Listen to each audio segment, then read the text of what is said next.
Gente, hoje nós vamos conversar sobre um tema muito legal. Nós vamos entender um pouquinho melhor sobre o que é o PCD. Nosso convidado especial de hoje, que estou ansiosa para conversar com ele, porque ele tem uma história muito bacana e vai nos ensinar muito hoje, é o Robson Ramos, profissional PCD. Bom dia, Robson. Seja muito bem-vindo no nosso programa. Que alegria falar com você. Bom dia, pessoal. Tudo bem? Graças a Deus. Espero que estejam em paz. Estamos em paz. Você tudo bem por aí também? Tudo bem, tranquilo. Que bom, Robson. Ô, Robson, para começar a nossa entrevista, primeiro eu queria que você falasse um pouquinho, para quem nos acompanha agora, né, sobre você, sobre sua história. Vamos lá. Como foi dito, né? Bom dia ao pessoal de casa também, né? É importante trazer o bom dia igual ouvir vocês falando anteriormente, né? Bom, sou Robson, hoje tenho 39 anos e eu nasci com uma deficiência visual, né? Eu tenho visão subnormal. Eu, sem óculos, eu enxergo cerca de 7, 8%. Com óculos, 12%. O óculos é para dar uma ajuda. E isso desde eu nasci com a deficiência, né?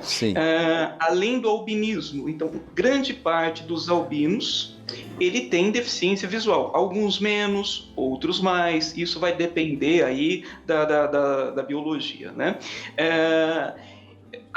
Eu tenho miopia, tenho hipermetropia, tenho nistagmo, que é do olho ele não parar, então assim, o olho ele não para, ele tem dificuldade de foco. E aí os grandes obstáculos já acontecem lá na escola, né?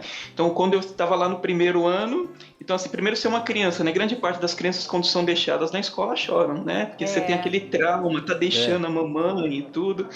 E aí estávamos sentados, enfim, nas cadeirinhas lá. E aí eu já tenho a primeira dificuldade, porque assim, a partir do momento que você é diferente do padrão da sociedade, você causa um estranhamento. Então, eu era o único albino da sala. Então, assim, o pessoal já olha diferente, já olha estranho, né? E aí eu vi a professora passando a liçãozinha lá na lousa, lá, e, o pessoal olhava, copiava e tal. E aí eu tenho aquele primeiro trauma, você olha e não enxerga, e você vê todo mundo enxergando. Então, a primeira decisão da minha vida foi ali. O que eu faço? Então, tomei coragem, levantei, fui até a lousa, causa um estranhamento, a professora olha diferente, talvez nunca tinha se deparado com essa situação. Aí eu li lá o que tinha que copiar, voltei, só que eu esqueci. Você está nervoso? Vou ter que fazer de novo. Vou ter que fazer outra vez. Levantei, fui lá, e aí até a quarta série acontecia isso, né? Eu estudei por quilômetro quadrado. Olha! Por quilômetro. Interessante. E aí... Depois disso, todo primeiro dia de aula para mim era um grande problema. É um trauma. Nossa Senhora. Porque ninguém está acostumado com aquilo, os professores não estão acostumados com aquilo. Aí a partir da quinta série você passa a fazer amizade, senta com uma pessoinha do lado, a pessoa dita para ti, tudo. Enfim, hoje, eu sou graduado em recursos humanos, sou psicólogo, curso 2 pós-graduações e atuo em recursos humanos há 13 anos, com atração e seleção e com inclusão de pessoas com deficiência. Então, a grande parte das empresas que eu passei, eu sempre fui responsável pela inclusão, contratação, treinamento para as equipes e afins. Então, esse é um pouco um resumão da minha história. Que legal, Robson. Robson, esse PCD é sigla que significa o quê? PCD. Pessoa com deficiência. Essa é a nomenclatura correta, né? Usou-se pessoa... antes usava PPC, PPD, pessoa portador de deficiência. A gente não porta deficiência, a gente porta um óculos, a gente porta um relógio. Certo é pessoa com deficiência. Tem uma outra nomenclatura que existe, padre, que é pessoas com necessidades especiais. Sim.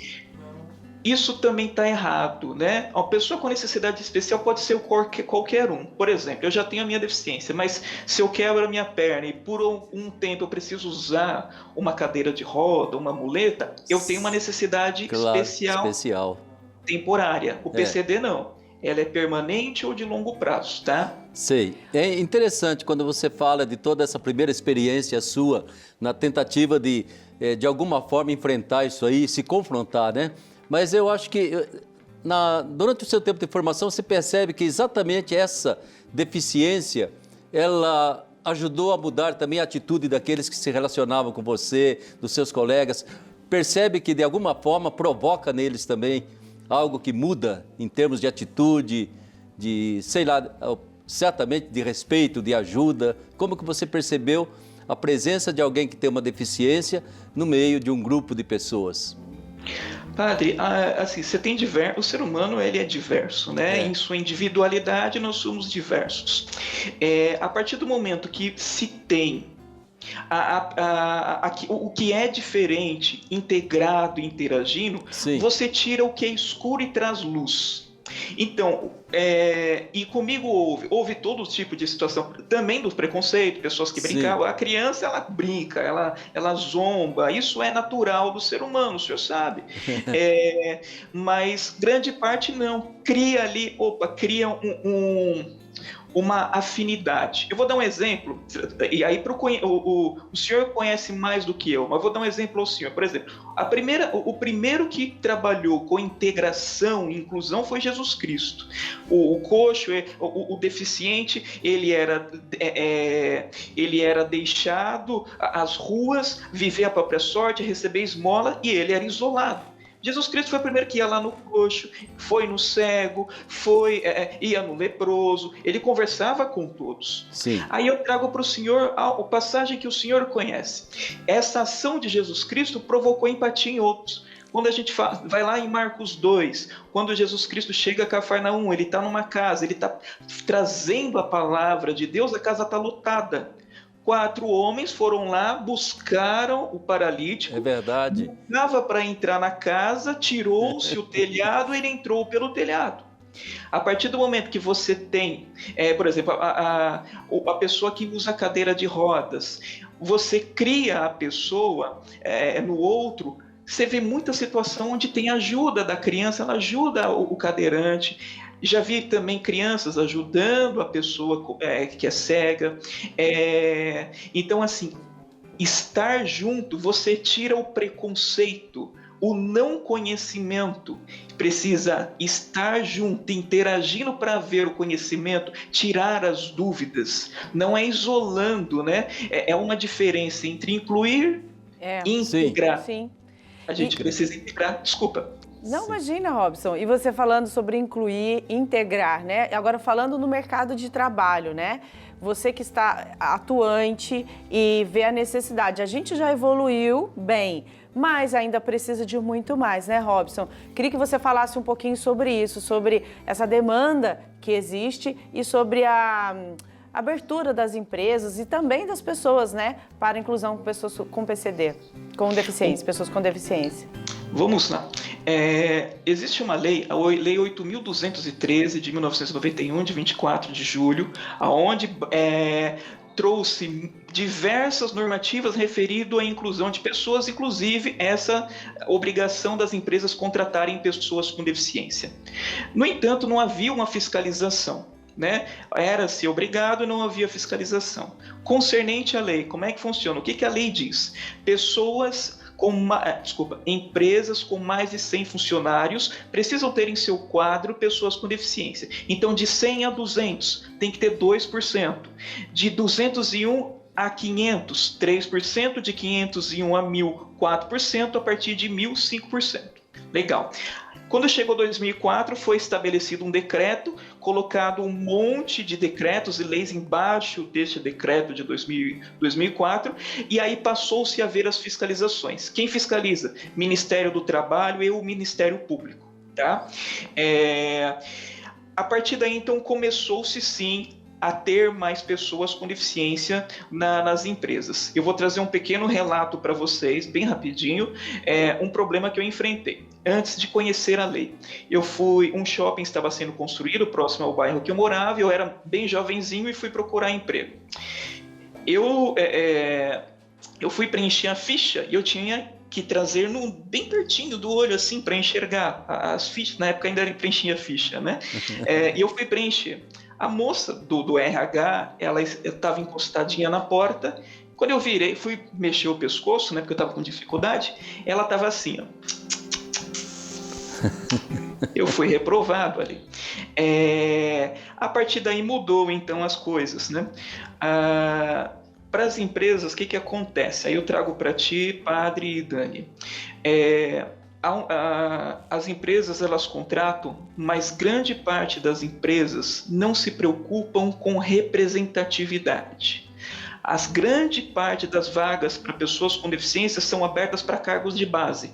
Operação, é um auxiliar ou um assistente. Poucas são as empresas que se preocupam com ter pessoas com deficiência em todos os níveis hierárquicos. Hoje eu trabalho em uma empresa que se preocupa com isso. Nós atuamos muito nessa ação, para ter desde o aprendiz, auxiliar, a gerência, mas a gente tem duas barreiras. Quais são as duas grandes barreiras? Primeiro, a barreira de adaptação. Há uma diferença entre igualdade e equidade. A pessoa com deficiência, ela precisa da equidade, que é você adaptar o ambiente para que essa pessoa possa concorrer com igualdade com outras pessoas. Eu, por exemplo, para eu enxergar, para eu trabalhar, no computador, no Windows, você tem uma lupa, que é uma lente de aumento. Sem essa lupa, eu não trabalho. Para eu ler documentos, eu preciso de um óculos especial, que é um óculos mais grosso, enfim. A segunda barreira, então temos a barreira da arquitetônica, e aí a gente tem a barreira da conscientização. A gente precisa trabalhar as equipes, trabalhar os gestores, para que possam receber aquela pessoa sem aquele olhar ou do coitadinho ou do supra-sumo. E também, a terceira, também trabalhar a pessoa com deficiência para que ela não se coloque no lugar de um vitimismo.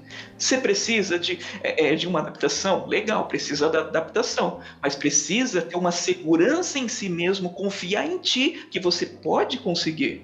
Mais uma vez, precisa das adaptações. Então nós temos 3 barreiras que precisam ser quebradas nas empresas, nas escolas, também na sociedade. Mas, ô Robson, olha, padre, ele disse uma coisa tão importante aí, você falando sobre quebrar barreiras, que tem uma barreira também a ser quebrada. Você é um grande exemplo, você é um homem inteligente, um homem corajoso, disposto, você quis então, e até hoje você quer e continua vivendo e vivendo muito bem, mas existe aquela barreira pessoal também, né, padre, que é muito difícil. Certamente, tendo a barreira pessoal, aliás... Acreditar em si, né? Acreditar em si, ter a possibilidade, ter a oportunidade, não é mesmo?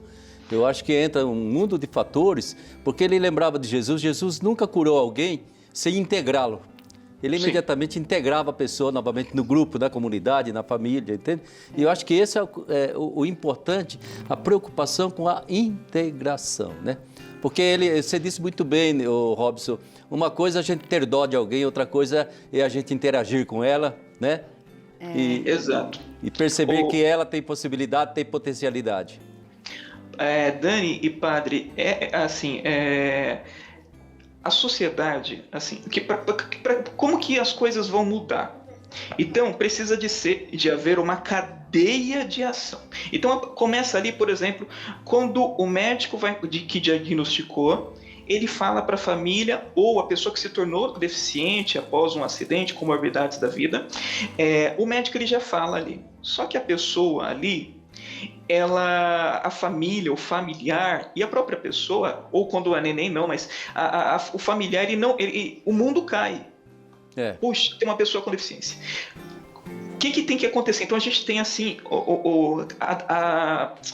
alicerces de ação. Então assim, precisa ver, por exemplo, lá na UPA, naquele postinho, aquele é a equipe multidisciplinar que acompanha aquela criança em seu desenvolvimento. Então, o médico, psicólogo, o assistente social, os enfermeiros, técnico de enfermagem, todas essas pessoas precisam estar preparadas para a integração da pessoa com deficiência, e porque eles que vão acompanhar aquela criança é a família.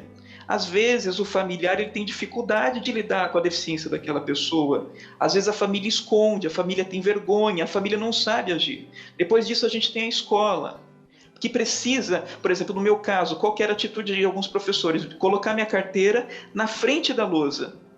Não adiantava, porque e o resto da lousa? Eu não ia enxergar, ia ficar andando com a carteira. Não dá. A outra ação é trazer mais informações igual vocês estão fazendo. Precisa ser falado, precisa ser dito, precisa tirar os mitos, precisa tirar as dúvidas. A partir do momento que você tira do estranho e traz ao conhecimento, fica mais fácil a convivência. Muito legal, viu? Interessante. Rapaz, estou feliz de conhecer você, viu, Robson?